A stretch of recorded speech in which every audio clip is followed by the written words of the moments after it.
गेलो राजांमुळे. त्यानंतर जर स्वातंत्र्य झाल्यानंतर भारताच्या चलनाची किंमत किती असेल, काय अंदाज असेल? $1 बरोबर 1 रुपया.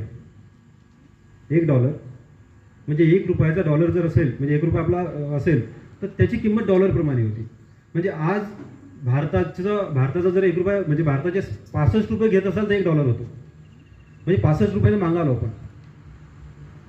आज $1 किती रुपयाचा आहे? भारतीय 65 रुपयांचा.